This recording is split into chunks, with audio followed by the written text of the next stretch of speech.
We'll get started here in just a moment. So welcome everyone to the webinar. This will be about tax planning. It's in celebration and launch of the third edition of the Retirement Planning Guidebook. So before we get started, you want to make sure you get a chance to get the updated edition of the Retirement Planning Guidebook. The link is there on the screen, bookstoread.com/retirement, and also that QR code will just take you directly to that website, which then gives you a list of retailers to choose from, whether Amazon, Barnes& and Noble, Apple Books, whatever your preference is, you'll be able to take advantage of that. Bree, before we do get started, can you hear me? Getting a message that there's no sound. Yes, I have sound. I have video as well. You're good. If anyone's not getting sound, you may. Okay, I'm getting, okay, everyone can hear me. Yeah, I see a everyone lot can of hear me. messages coming in saying there is sound. So if you can't hear me, which I saw two chats stating that, I'm not sure. Just make sure your speaker volume's up. All right, let's go ahead and get started. We are at the top of the hour. So welcome everyone to the webinar, which is in celebration of the launch of the third edition of the Retirement Planning Guidebook. This webinar is on tax planning for retirement in 2026. I've made a lot of updates to the Retirement Planning Guidebook. I'll talk briefly about that. But the biggest updates are always going to be related to the tax planning chapter, which is the longest chapter in the book. It's 60 pages long. So I do like to take this opportunity to walk everyone through what that conversation is about, how to think about tax planning, things like Roth conversions, potentially capital gains harvesting, and so forth. And so the Retirement Planning Guidebook is available from many book retailers. There's a list of them at the website bookstoread.com/retirement. And the QR code you see on the screen and on other screens as well, that just takes you to that bookstoread.com/retirement. It's not a difficult URL to type in, but at the same time, if you do prefer the QR code, that's available as well. And I'm really trying to make this book the go-to book for retirement planning to join all these other key books that many households will have available. We now are at over 60,000 copies of the Retirement Planning Guidebook that have been sold over the years. So thank you very much for the support for that. And when we get to the third edition now, there are a number of changes. The book has received over 800 reviews in the past at Amazon. Well over 600 of those were 5-star reviews. But I would get some feedback, and the feedback would generally relate to, it's too long, it's too wordy, I repeat myself too much, that sort of thing. So one of the big efforts I've made with the third edition is to really edit, shorten, get things as brief as possible. I've actually cut out over 100 pages from the second edition, and I really try not to remove any substantive content. It's really just been a matter of streamlining, not repeating myself, making things more concise and clear. So the book is 100 pages shorter than the second edition without losing any substantive content. And because of the fact that it's shorter, that makes it cheaper to publish, to print copies. So I've been able to reduce the price as well. The paperback's retail price is now $25. Amazon right now, just before I went onto the webinar, they're selling it at $23.75. So you even get a further discount. And the ebook is also cheaper as well. In the past, the ebook was $21.95. I've now set that price point as $9.99 on either Amazon or any other ebook retailers like Apple Books, Barnes& and Noble, and so forth. If you are just searching for the name of book on Amazon, like if you type in Retirement Planning Guidebook rather than going to bookstoread.com/retirement, just be careful because the second edition still ranks pretty highly in their algorithms. So when you see the list of books, the second edition might appear before the third edition. Just keep scrolling down until you find the third edition, or avoid that problem entirely by going to bookstoread.com/retirement and then clicking on the Amazon link for there. All right, so this is again bookstoread.com/retirement. Let me just give you a brief overview of what's covered in the book, and then we'll dig into the tax planning content. Chapter 1 is about the idea of retirement income styles, which is something that Alex Margui and I developed to help people just figure out from the start of their retirement what sort of retirement strategy will work best for them. Chapter 2 covers retirement risks. Chapter 3 is about doing the financial plan, assessing do you have sufficient assets to meet your retirement goals, using the concept of the funded ratio. And at the end of the webinar as well, I'll announce how you can sign up for our next retirement income challenge, which will give you week-long access to the funded ratio software to be able to do what we're talking about in chapter 3 of the book, assessing, do you have sufficient assets to meet your retirement goals? Chapters 4 and 5 are about the different investment strategies and annuity or insurance-based strategies so that you can learn more about what's the safe withdrawal rate in retirement. Is there a role for annuities in retirement? And the answer to that partly depends on your retirement income style as well. Then we also talk about Social Security in Chapter 6, healthcare and Medicare related decisions in Chapter 7, how to plan for long-term care in Chapter 8, how to think about where you want to live in retirement, as well as incorporating housing wealth into your retirement income plan in Chapter 9, tax planning in Chapter 10, that's going to be the focus today, legacy and incapacity planning in Chapter 11, the non-financial considerations to having a great and successful retirement in Chapter 12, and then Chapter 13, for some folks, that may be where you want to start. It consolidates the entire contents of the book into checklists and to-do lists in an order that might be meaningful in terms of these are the steps to work through to implement your plan and also to monitor it on an ongoing basis. So it really puts everything together. It's the final chapter of the book, but again, it might be the starting point of the book for you. That's where a lot of the feedback on book reviews that have come in have said, you don't have to read the book from page 1 to the end. You can jump around based on what's important. And chapter 13 gives you that roadmap about how to treat each different step, the action plans, and then you can return to the relevant chapters to learn more as well. Okay, so let's get into the content for today, which are the tax planning updates. Again, this is chapter 10, and so we only have a limited amount of time today. I won't be able to cover everything in comprehensive detail in this webinar, but I'm going to give you a lot of information. It's just if you would like to learn more, read more, or review what I'm talking about, I'm focused today on contents from chapter 10 of the Retirement Planning Guidebook, which is, the book is shorter than in the past, as I noted, but this chapter, it's still 60 pages because there's so much to consider on the tax side of retirement.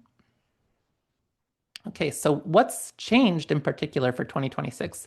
None of the underlying fundamentals changed in terms of how to think about tax planning for retirement, but I have incorporated tax maps, not just for ordinary income sources, but also for preferential income sources. And then as well, when we're looking at the tax picture, there was some significant legislation that passed in July of 2025, and the book is fully updated for those changes. That includes now the tax rates that applied last year. The original plan was they were going to reset to the old tax rates from 2017 in 2026. That's not happening. The last year's tax rates are now permanently extended. Now, by permanent, we just mean until Congress decides to change things again. But at this point, without any future congressional action, the Tax Cuts and Jobs Act tax rates, that's the 10%, 12%, 22%, 24%, 32, 35, and 37, those are now a permanent part of the tax code. Then also there was this year really a double inflation adjustment at the start of the 10 and 12% tax brackets. So you'll see a little bit of difference there that didn't apply in the past. Now, there are the same rules for determining how Social Security is taxed, and I will be talking about that in the webinar, but I just point that out that there is no change with how Social Security is taxed because that has been an issue of confusion. The Social Security Administration sent out an email last July, which made it sound like, if you weren't reading it very carefully, it made it sound like Social Security is not taxed anymore, and that's simply not the case. If you read the email very carefully, it became clear, if you read between the lines, that how Social Security is taxed has not changed. But I think the brief highlight that people may have taken away from that was Social Security is no longer taxable. And if you thought that was true, it could create some tax problems for you. The other big change as well is the Enhanced Affordable Care Act subsidies that we saw between 2021 and 2025 have not been extended. So we're back to the regular Affordable Care Act subsidies. So anyone who's still pre-Medicare, who's using the Affordable Care Act health exchanges to find health insurance, this becomes a very important issue, and it will be something I'll emphasize in today's webinar. And now there is also a new age 65 plus bonus deduction that for each individual, well, single filer is only one person, two people, potentially two people, each person over 65 now has an additional $6,000 below the line bonus deduction. There is another age 65 plus deduction. We now have two age 65 plus deductions. And this is available to either itemizers and non-itemizers, but it does phase out. And we'll look at what happens with that phase out. This is temporary, available through 2028.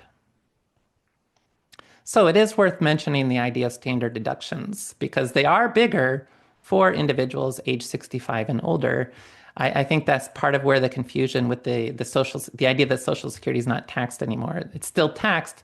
It's just if that's your only source of income, there's a pretty decent chance that your Social Security benefits, the taxable portion of them, would still fall below the thresholds you see here, especially if you're 65 or older. So the baseline standard deduction now, $16,100 for single filers, $32,200 for married filing jointly. If you have one person in the household age 65 or older, for single filers, you're looking now at $24,150. That includes the age 65 plus bonus of $2,050, plus that new temporary additional age 65 plus bonus of $6,000.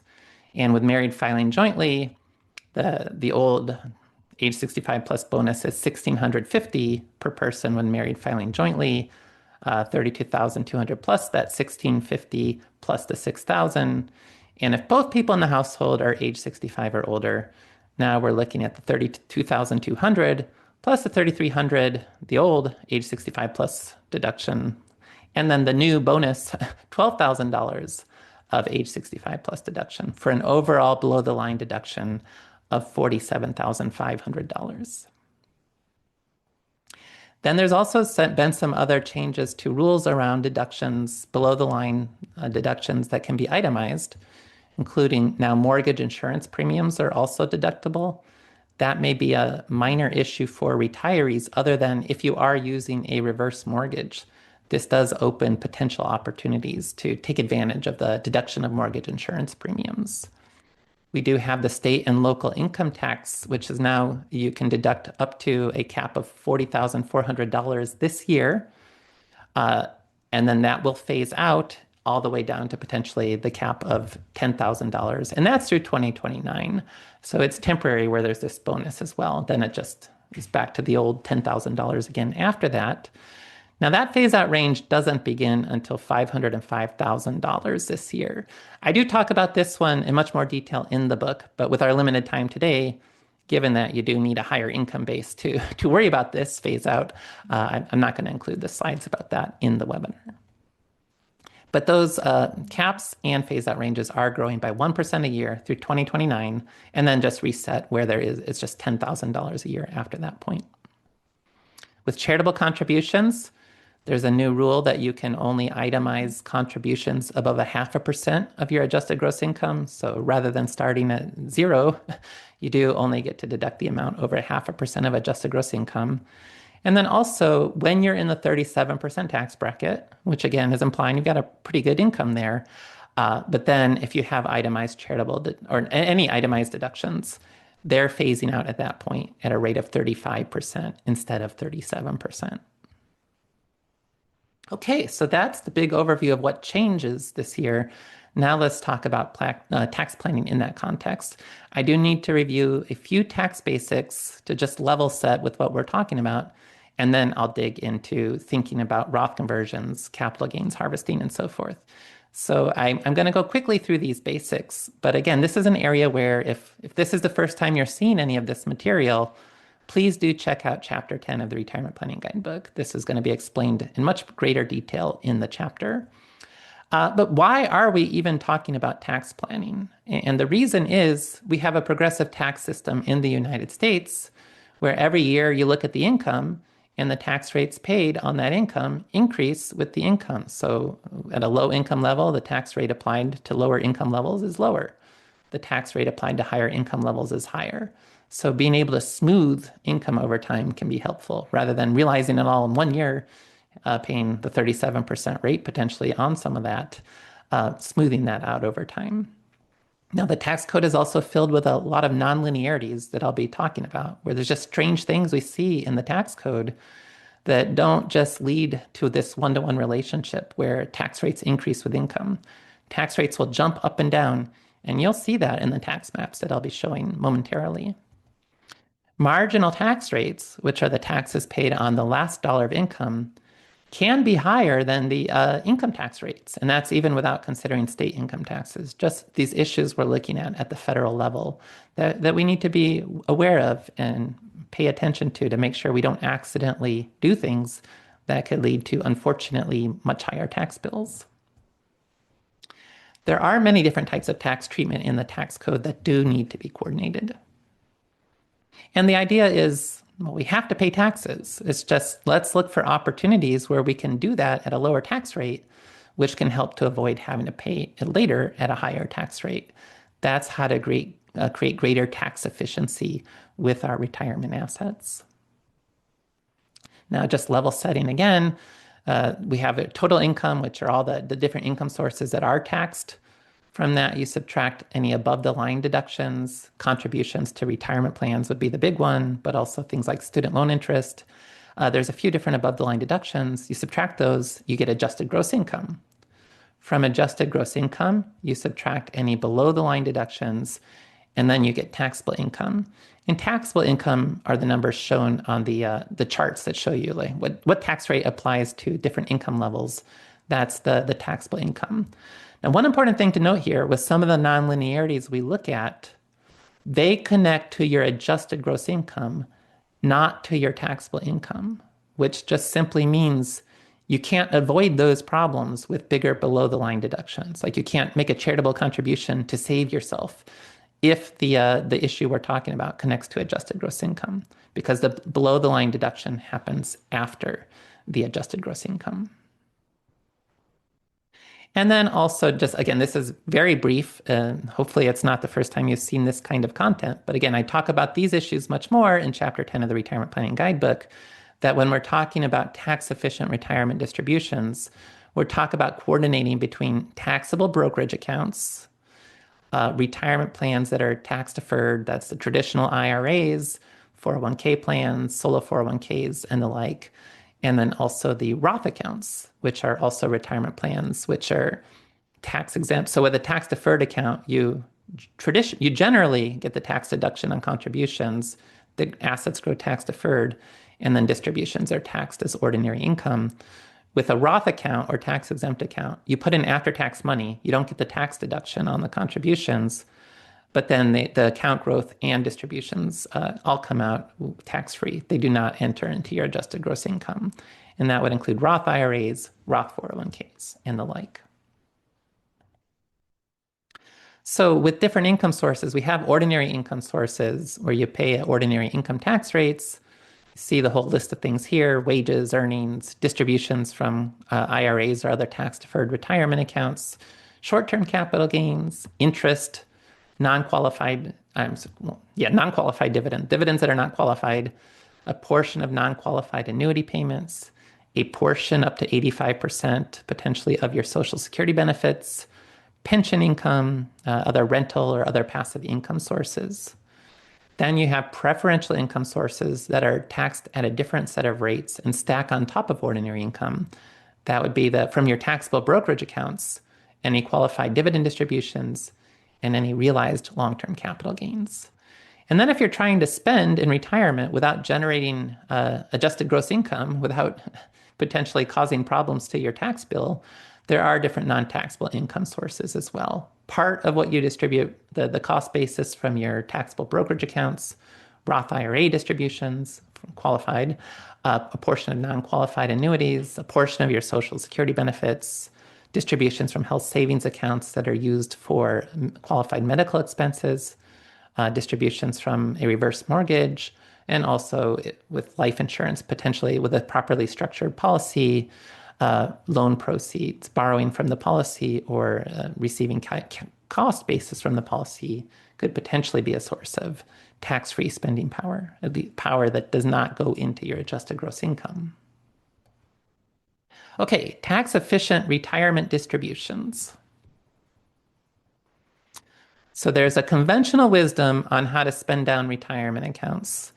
And this conventional wisdom is useful to the extent that what you see here, taxable, then tax deferred, then tax exempt, does tend to work better than flipping the ordering. So it tends to work better than, say, tax exempt and tax deferred than taxable. But we can do a lot better than this.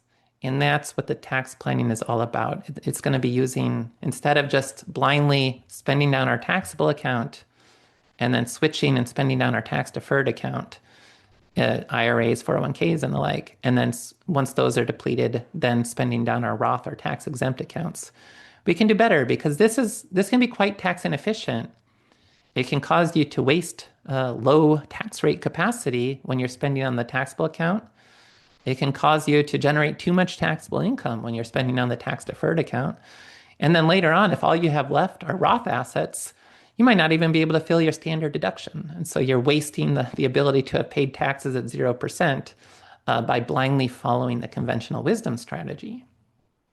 So how can we do better than that?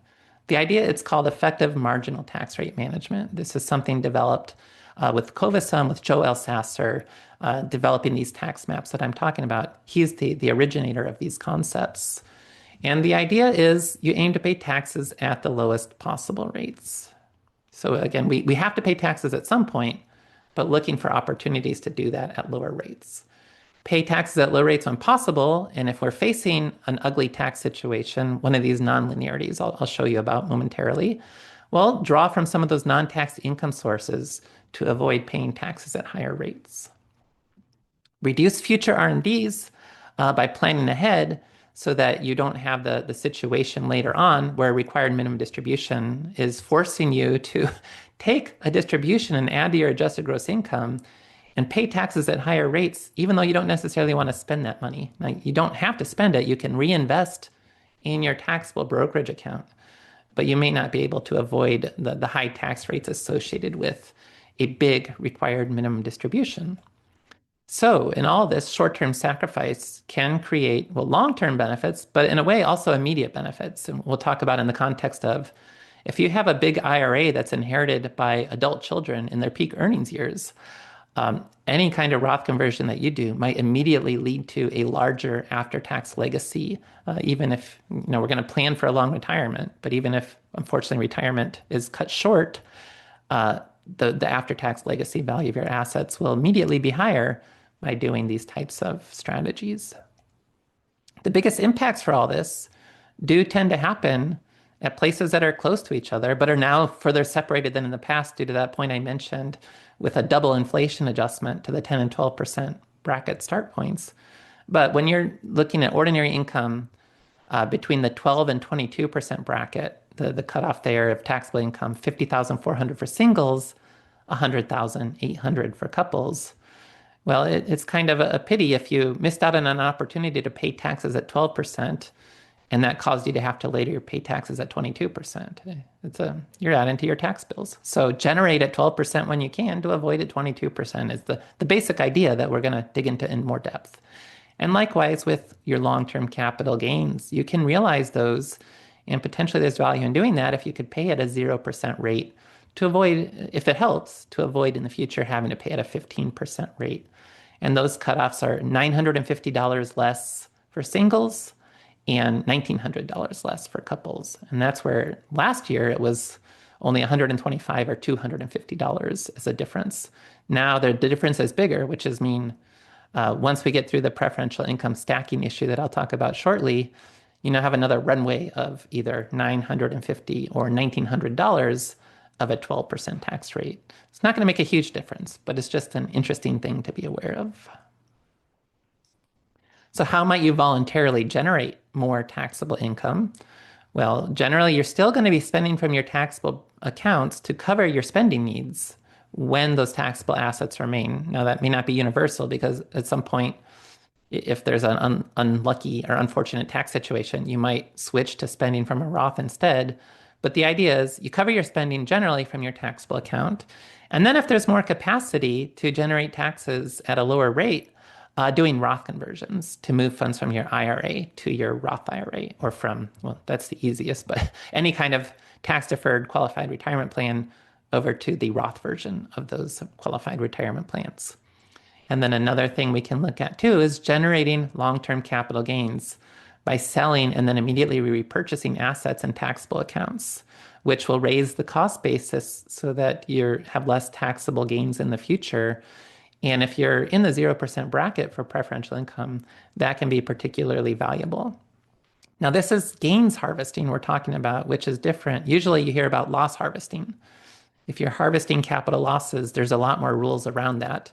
We're talking about something different. We're talking about gains harvesting, and you don't have to worry about any wash sale rules or anything. With gains harvesting, you can sell and then immediately repurchase. That generates long-term, well, if you've held the assets for at least a year, which you got to be careful that you've done that, that generates long-term capital gains, which again, if you're in the 0% bracket for those, why not take advantage of that? So a little more about Roth conversions. These are IRA distributions or transfers. More specifically, you can't do it for RMDs or required minimum distributions. Amounts in excess of any RMDs moved from your IRA to your Roth IRA. You pay the taxes on that, but now it's in the Roth IRA, so any subsequent growth in distributions would be tax-free. Ideally, when you're doing Roth conversions, you would pay taxes from elsewhere, i.e., a taxable brokerage account.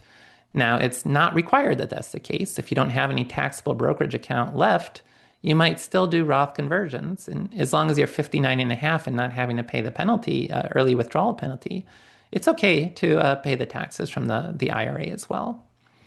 Now, there can be a great window of opportunity for this if you're in your 60s, already retired, and delaying Social Security, because you may not have much other taxable income. So you might really be able to drill down on doing Roth conversions, getting a lot of your IRA moved over to a Roth IRA, and being in a much better tax situation once required minimum distributions begin, which, if you were born in 1959 or earlier, the starting age is now 73.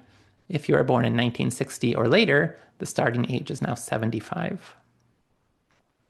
And you might also do a Roth conversion in a year that you do have a large tax deduction, below the line deduction, to help offset that deduction so that you're not wasting a potential tax deduction.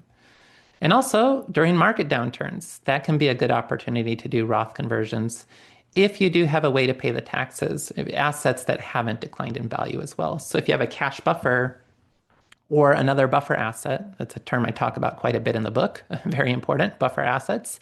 If you have something like that, that could be a way to pay the tax bill on a Roth conversion during a market downturn to effectively get the Roth conversion at a quote unquote discount because the assets are valued less when moved to the Roth. Now, why might you want to front load taxes by doing something like a Roth conversion? We'll talk about that, but then we'll talk about the pitfalls to pay attention to. One is just this general idea of tax policy can change. The U.S. has significant debts to pay. And so, I don't want to overstate this concern, but the concern, and many people, if you share this concern, if you're worried about taxes going up in the future, you might want to pay the taxes today to get it over with so that you don't have to worry about paying those taxes in the future at potentially even higher rates than today. To some extent, today's tax rates are relatively low from a historical basis, and that is something you might want to take advantage of. Now, the tax implications after the death of a spouse is another issue. This is called the widow's penalty. Taxes can increase as as you go from married filing jointly as a couple, but you still get to do that in the year the spouse passes away. But then the following year, you're a single filer again.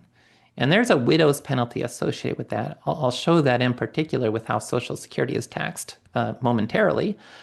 So a lot of couples do decide to do this tax planning to help prepare for protecting the surviving spouse in a couple.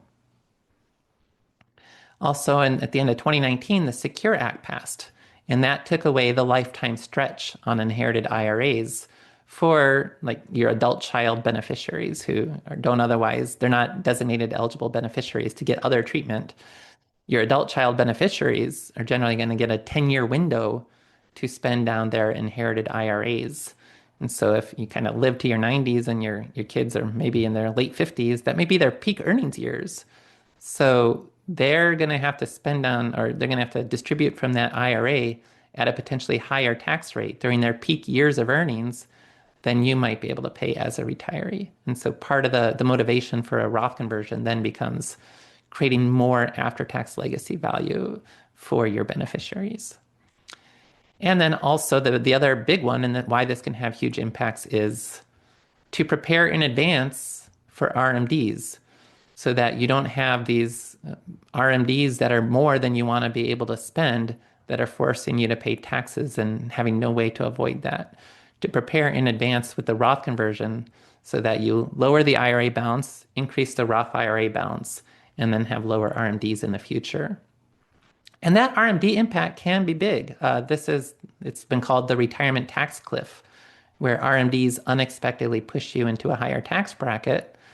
Again, those begin at either age 73 or 75, depending on when you were born.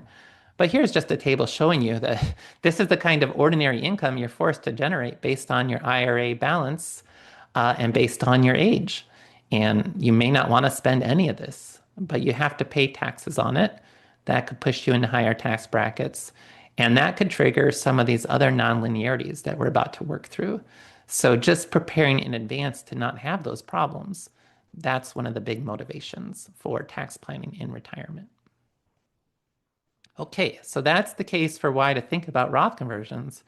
But now we need to talk about what to pay attention to beyond just the idea that tax rates increase with income. There are a number of pitfalls to pay attention to.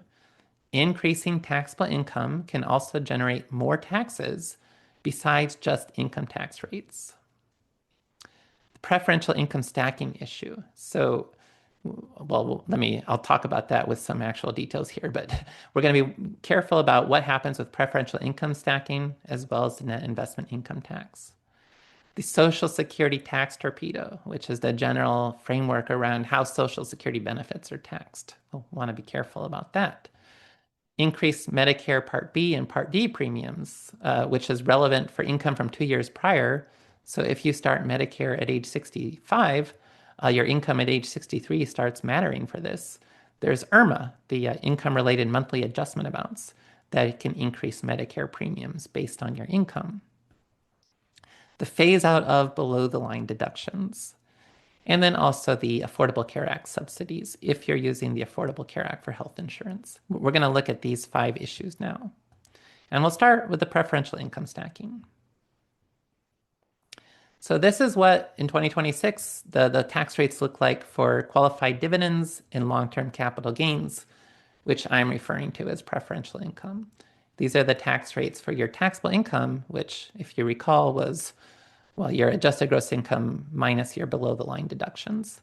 When that exceeds these thresholds, well, we're at 0%, 15%, and 20% are the tax rates. But then we also have that 3.8% net investment income tax, which triggers at those $200,000 and $250,000 levels, do not adjust for inflation. And really that makes the tax rates for this income at 0, 15, 18.8, or 23.8%. And these income sources stack on top of ordinary income, which, let me just give you a really simple example to explain what this means, because otherwise it does sound kind of abstract, but this is going to be one of the issues that really affects mass affluent retirees and is something to pay attention to. Preferential income stacks on top of your ordinary taxable income. So for example, we'll just have a single filer and their taxable income is $51,450. That's divided between $47,450 of regular income or ordinary income, and then $4,000 of long-term capital gains. So with the $47,450, they're still in the 12% ordinary income bracket. And then the 4,000 stacks on top of that, 2,000 of that is still in the 0% rate, and then 2,000 of that is taxed at 15%. Now they take another dollar out of their IRA. Okay, so their ordinary income is now, it's $1 more, it's $47,451. They're in the 12% bracket there, so that dollar is taxed at 12%. But that's not the whole story, and that's this preferential income stacking. Now, only $1,999 of their gains are in the 0% bracket. Another dollar of their gains, so now $2,001 of their gains is taxed at 15%. So they're also being forced to pay 15% on another dollar of their gains. And then you add those together. 12% plus 15%, they're effectively paying a 27% rate on that dollar they took out of the IRA. That is the preferential income stacking issue in a nutshell. Not only do they pay the dollar income tax on that dollar, but they're also having to pay tax on the fact that they're pushing more gains into a higher tax bracket. And so there's three levels where that shows up. And now this is the first time we're seeing a tax map.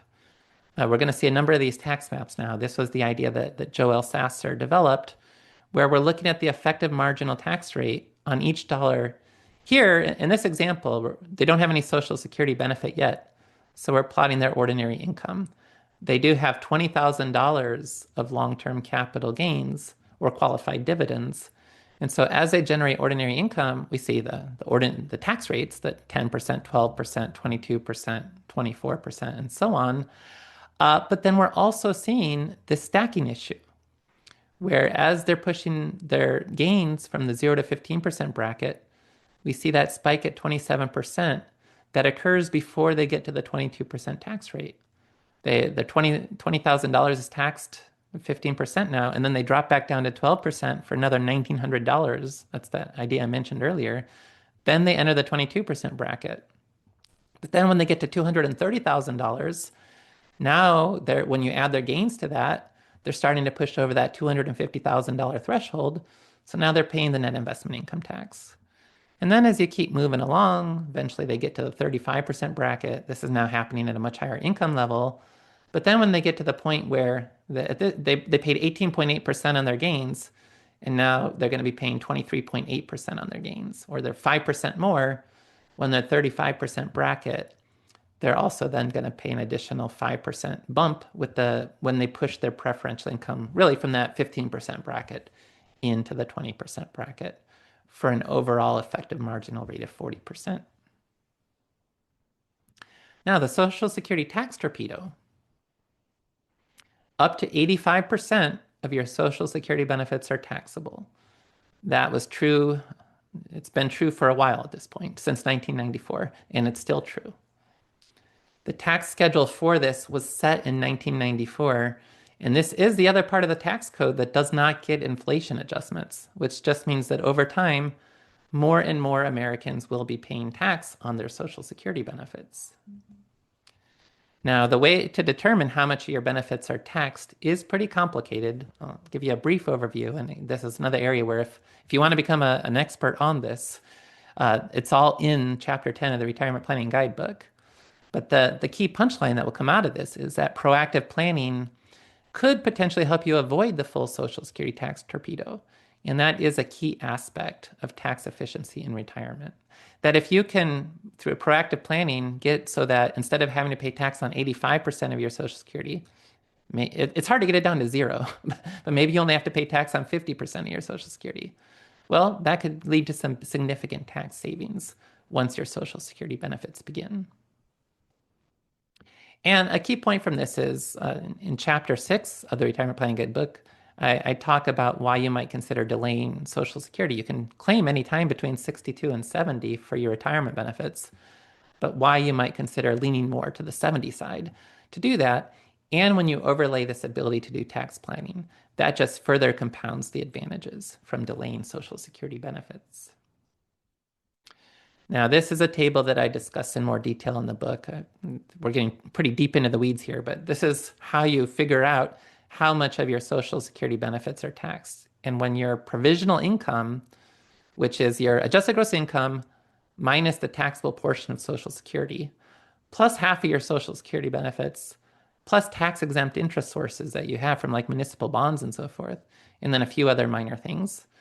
When that provisional income exceeds the thresholds you see here, your benefits are taxed at a 50% rate and then at an 85% rate. And so now we're going to see a Social Security tax torpedo. This is another ordinary income tax map, which we're plotting ordinary income. But here, since they have a Social Security benefit, it's ordinary income not including the taxable portion of Social Security. We've got to take that out to be able to have any meaning from this tax map. But then what we see is this compounding effect where when I generate ordinary income, if it's also causing more of my Social Security benefit to be taxed, That's that big bump we're seeing in the left-hand side of this chart. That's the Social Security tax torpedo. So this is a couple. They have 52,200 of Social Security, no preferential income so that we don't have to worry about the stacking. We're going to put that all together at the end again, but for now we're doing things step by step. They're going through their standard deduction. Part of their Social Security starts to become taxed, but they're still within the standard deduction. But then they hit a point. Oh, and this couple is also under 65 for the purposes of not also adding, we're going to see it later, but for now, not also adding the age 65 bonus deduction and its phase out to make more of a mess here. So they're going through their standard deduction. Social Security starts to be taxed still within the standard deduction, but then their standard deduction is filled up. And then they enter the 10% bracket. But by that point, they're already in that portion of the Social Security taxation system where it's $1 of income causes tax on 85 cents of Social Security. So a dollar of income's actually generating $1.85 of taxable income taxed at 10%. That gives them an 18.5% effective marginal rate. And then later, they move into the 12% income tax bracket.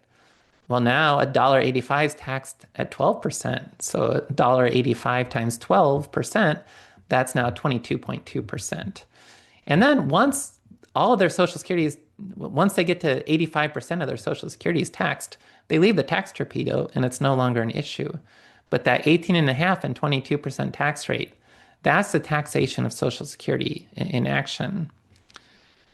Now we see the widow's penalty.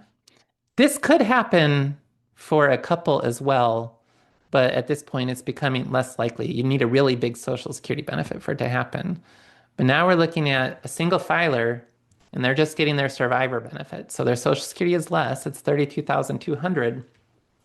But because the Social Security brackets don't drop in half like the income tax brackets do, it's much more likely that a single filer is going to still be in the tax torpedo when they're in their 22% bracket.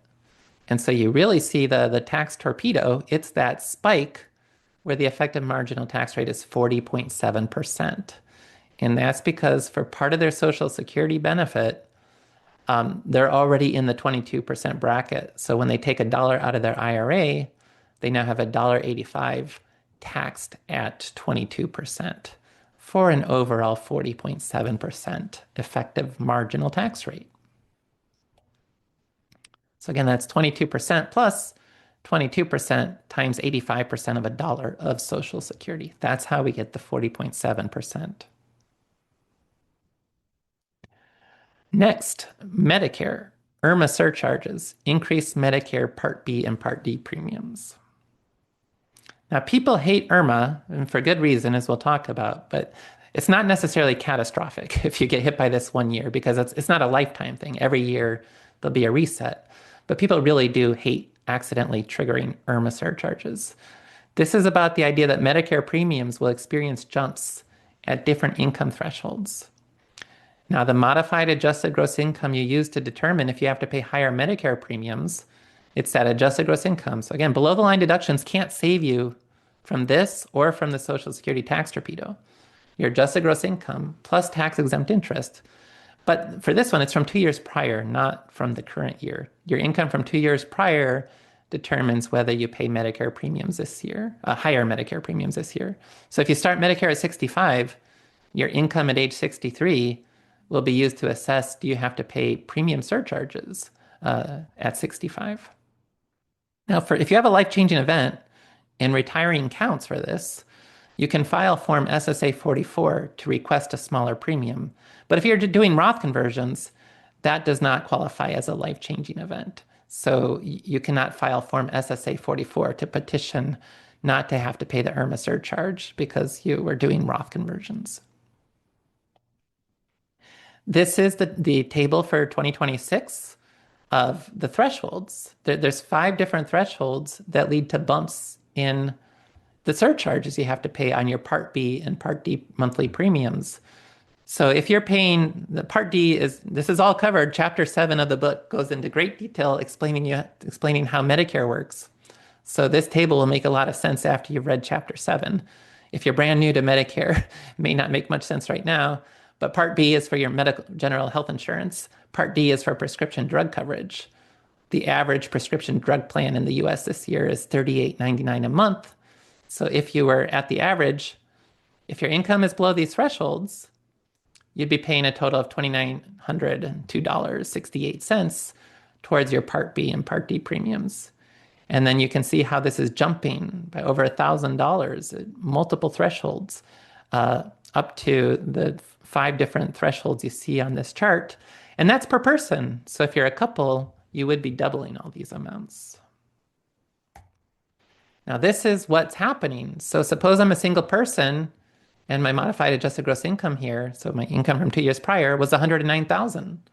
My annual Medicare premiums, assuming I pay the average Part D premium, would be $2,903. But if I had just one more dollar of income, so my income's $109,001, my annual premiums would jump by $1,148, representing a 114,800% marginal tax rate on that dollar of income. So again, it's not the end of the world. I mean, if you have to pay an extra $1,148 one year, some of these things are a lot more catastrophic than this. But nonetheless, I understand that people do hate doing this, having this happen to them. And so this is one of the other pitfalls you need to pay attention to as you're thinking about tax planning in retirement. And we have these 5 different IRMAA surcharges that I just treat as vertical lines. And I don't plot them to scale in terms of if I had to show you that whole 104,800%, everything else on the chart would look flat. So I just represent it as a spike that's going to keep shooting up higher and higher beyond what you see in the table or in the figure here. The next issue, below the line deductions that phase out.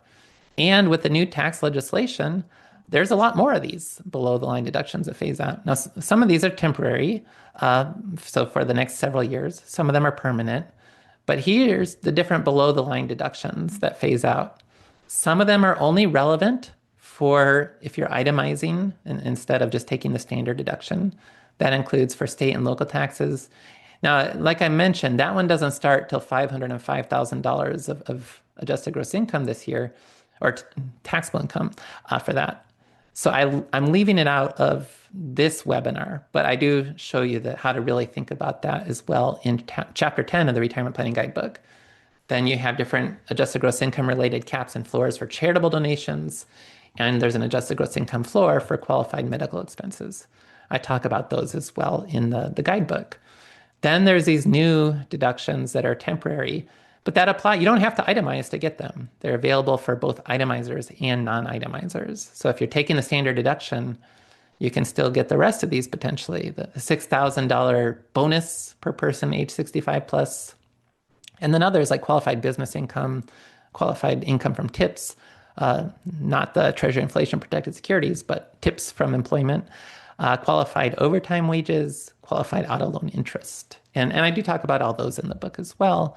But just we don't have a lot of time today, and we're already getting short on time. So I just use an example for this of that age 65 plus bonus deduction. Here we have a married filing jointly couple. They're both 65 or older. So they have the full $12,000 of bonus deductions. They don't have any Social Security or preferential income. So as they go from $150,000 to $250,000 of ordinary income, which in this example would be the same as their adjusted gross income, that phases out at a rate of 12 cents per dollar. So they're in the 22% bracket for most of that. 22 times 1.12, their effective marginal rate is 24.64%. And then just for a little sliver of that, they've already entered the 22% tax bracket. And so 24% tax bracket. And so for that small sliver, it's 24 times 1.12, which is a 26.88% effective marginal rate. So the phase out of that age 65 plus deduction is causing a higher effective marginal rate during the phase out range. And that's how they work. It works for all the different ones on that previous slide. It's just because of time limitations. I'll only talk about this one example today. Then we have the Affordable Care Act, the subsidies for that health insurance. If you're using the Affordable Care Act for health insurance before you reach Medicare eligibility at age 65, this is relevant to you. If you're not using a subsidized plan through the Affordable Care Act, this discussion's not relevant. But this has been getting a lot of news coverage. Those who get health insurance through the Affordable Care Act exchanges can receive income-based subsidies. The subsidy is the cost of the benchmark plan minus the amount that you're determined to be expected to pay. Now, the amount you're expected to pay relates to your Affordable Care Act modified adjusted gross income, which is your adjusted gross income plus the non-tax part of any Social Security benefit you receive.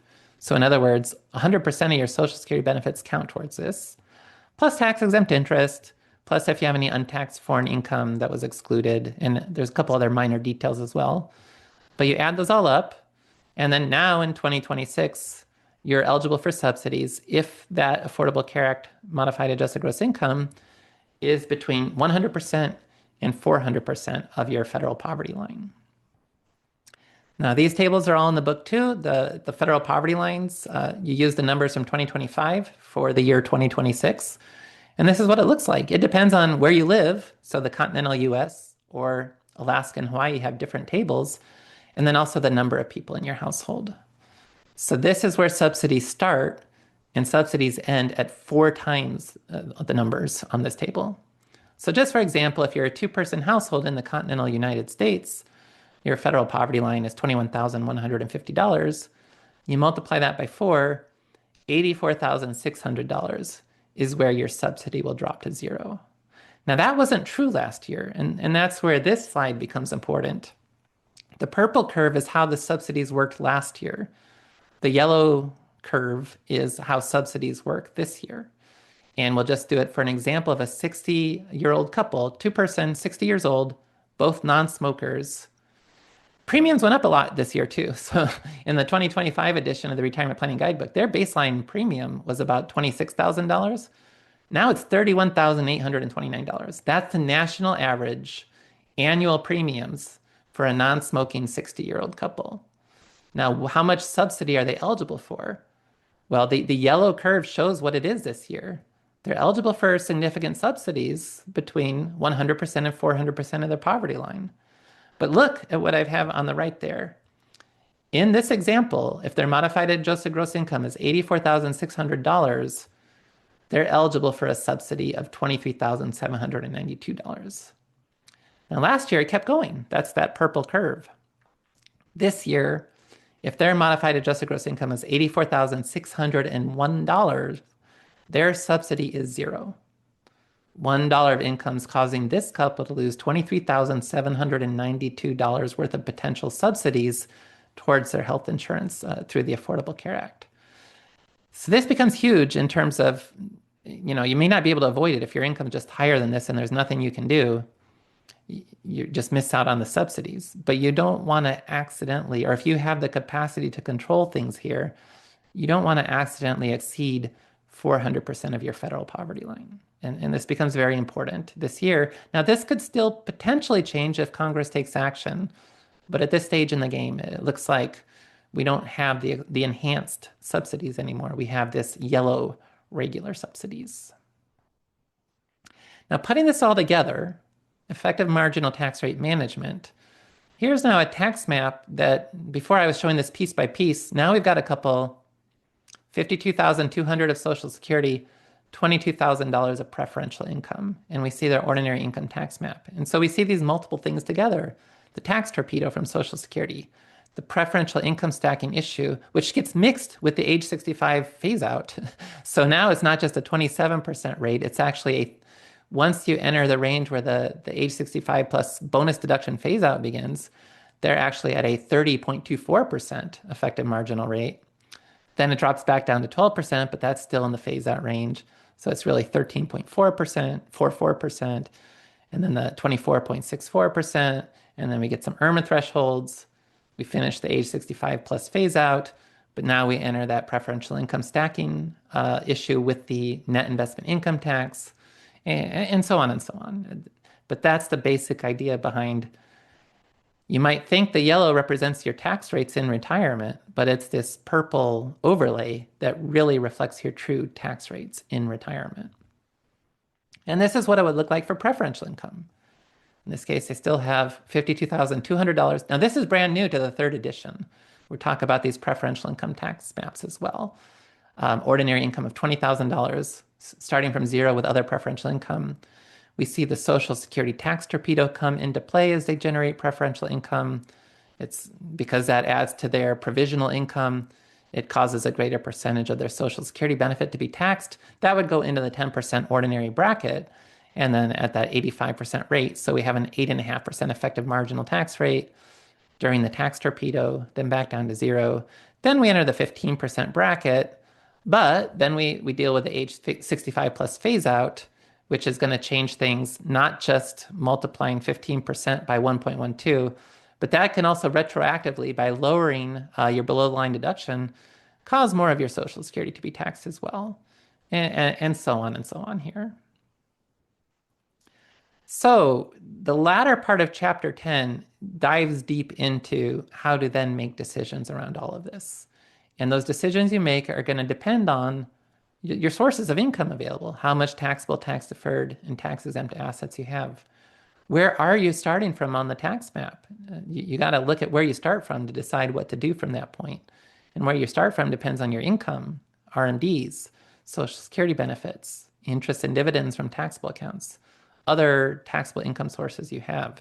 You look at where you start and then decide what to do from there. Your spending goals also matter because before you think about Roth conversions, you have to first meet your expenses. So what are your pre-tax spending goals that you'd like to achieve? And then what taxes will you have to pay to fund those pre-tax spending goals?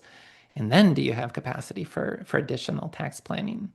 And also, what is a reasonable effective marginal tax rate to manage? I include a discussion of that in the book as well. Now, this is where we are getting quite short on time, and I wish I did have more time here, but this is how we make these decisions. So suppose we decide we're willing to pay at an effective marginal rate of 22% on ordinary income sources. And suppose we got to start from zero here. We didn't have other income sources. We'd look for the points where the effective rate shifts from less than or equal to 22% to more than 22%. And that happens a few times. It doesn't just happen once with these tax maps. It happens with the Social Security tax torpedo when we enter the 12% bracket, and then that becomes 22.2. Then it happens again with preferential income stacking. And then it happens again after the preferential income stacking is done, but then we go into the 22% bracket later, which is already now higher because of the age 65 plus bonus deduction phase out. So we check. We can draw that income up to where the tax torpedo hits 22.2% and pay a 7.1% rate on that chunk of income. Less than 22%, let's do it. Now, we don't necessarily stop at that first point because even though we'd have to pay at 22.2% and our target is 22%, what we find is we can go ahead and do that because that gives us a much bigger space back down at 12% again, so that if we go with that next chunk of income, the overall tax rate on that is 13.8%. That's below our target. So we do that one. But then that's where we run out of opportunities. We don't go through the preferential income stacking because it's not worth it to get that little chunk of $1,900 at a lower tax rate again. We would go up to the point where preferential income stacking becomes an issue. And that's how we would manage, if we had the capacity here, to do, after we met other spending, to do Roth conversions until our ordinary income got to $82,030. Same thing if we were doing preferential income stacking and we were willing to pay at a 0% rate, but not anything higher. Well, in that case, the tax torpedo would become an issue for us. So that's really an overview of what's in chapter 10. It's 60 pages long, so there's definitely a lot more detail in there. But I did want to share just to level set and lay that foundation for how to think about tax planning, especially in the context of so many changes that were introduced with the new tax legislation we saw last year in July 2025. Next steps from there, again, please do support getting the retirement planning guidebook. It's available through most leading book retailers. A number of those are listed off for you at bookstoread.com/retirement. There's several different ways to get the ebook, whether your favorite is Kindle or Apple Books, Barnes & Noble, Google Books, and so on. Different options are there. And then if you do want the physical copy, there's a link to the Amazon paperback, and there's a link also to the Amazon hard copy. Now, also, please, if you have read the book or if you get the book now and read it, please do consider leading a review. As a self-published author, it becomes challenging every time there's a new edition. Reviews are important, and I've had more than 800 reviews on past editions, but I have to reset and start from zero again. So that right now, actually, thank you. One of my readers did leave a very nice review, but right now it's got 2 reviews. So it really helps to have reviews. If you could find this information useful, I'd appreciate if you do leave a review at your favorite book retailer. That QR code on this slide would take you to the page to review the book at Amazon. That's definitely an option, the Amazon reviews. That is where most people find the book. But also, if you've read it through Apple Books or especially Barnes and Noble as well, trying to build up more reviews in different places. Especially, I'm trying to convince Barnes and Noble to carry the book in their bookstores. It's frustrating as a self-published author. It's very hard to get into the bookstores. And I know my book has sold a lot better than a lot of the books they do have on the shelves. I check every once in a while. At least on Amazon, I know my book sells better than the books at Barnes and Noble. But I'm trying to convince them to stock the book on their shelves. And so having reviews at Barnes and Noble would be helpful towards that end as well. So if you could consider that, please do so. And I would really appreciate that. Now, also, we will have the Retirement Income Challenge coming up March 23rd through March 26th. We haven't had one of these for a year now because we've been fully revamping our funded ratio tool to make it work much better. So if you've attended one of our retirement income challenges in the past, you might like to join us for this new one. It's been a year since we had one. Now, we will try to do these on a more regular basis with our vastly new and improved funded ratio tool. But our next one is March 23rd through March 26th. These are free, open to the public. And you can sign up and register at retirementresearcher.com/RIC. Right now, the registration is limited to the first 1,000 people. So you might want to go ahead and get signed up to make sure you'll be included because we've had 2,400 people register for today's webinar. We've had more than 1,000 people on the webinar today. So make sure to consider joining us with our Retirement Income Challenge. And if you do so, great homework. Read chapters 1 through 3 of the Retirement Planning Guidebook. That's really going to be what we focus on in detail in the Retirement Income Challenge. And so to get the most out of the Retirement Income Challenge, chapters 1 through 3 of the Retirement Planning Guidebook will be the most helpful for you. So to put that all together again on one slide, the action plan, get a copy of the Retirement Planning Guidebook. I was talking about the contents of chapter 10 today. It's available at books2read.com/retirement. Please do leave a review at your favorite retailer for the book. Join us for our Retirement Income Challenge on March 23rd through 26th, and the registration for that is at retirementresearcher.com/RIC. And then, if you really want to get the most out of that challenge, of course, I'd encourage you to read the entire book. But if you're short on time before March, chapters 1 through 3, having that background, we're really going to dive deep, give you that opportunity to take your retirement income style awareness if you've not done that before, is that starting point for retirement, and also use our funded ratio tool to calculate your financial plan. So please do consider joining us for that. Let me put up the disclosures here for a moment just to make sure everyone has an opportunity to see that. And then I will go back to the previous slide with those links. And that concludes the content. I did run over a little bit. I've seen the chat going by and there's been hundreds of, I don't know how many chat comments. We weren't necessarily planning to do a Q&A today as well, but if there was anything particularly significant that maybe a lot of people had the same question. One other point to mention as well. We do have the Academy Retirement Researcher membership site, and we do have a tax map calculator there. I have not updated it for the 2026 tax code yet. It's still linked to 2025. We'll get it updated soon. But if you do want to create tax maps, we do have the tax map calculator at the Retirement Researcher Academy.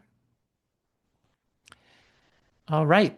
Thank you, everyone. I see the chat now. I'm finally looking at the chat and being able to do more than just watch comments flying by there. So thanks, everyone, for joining. And I think we'll go ahead and wrap things up. But I'd appreciate, again, if you could leave a review and if you get a copy of the book. And just stay tuned. Join us for our Retirement Income Challenge and for much more. We finally got that funded ratio software ready to go, and so we're really excited about what's in store for everyone in 2026. So thank you and have a great rest of the day.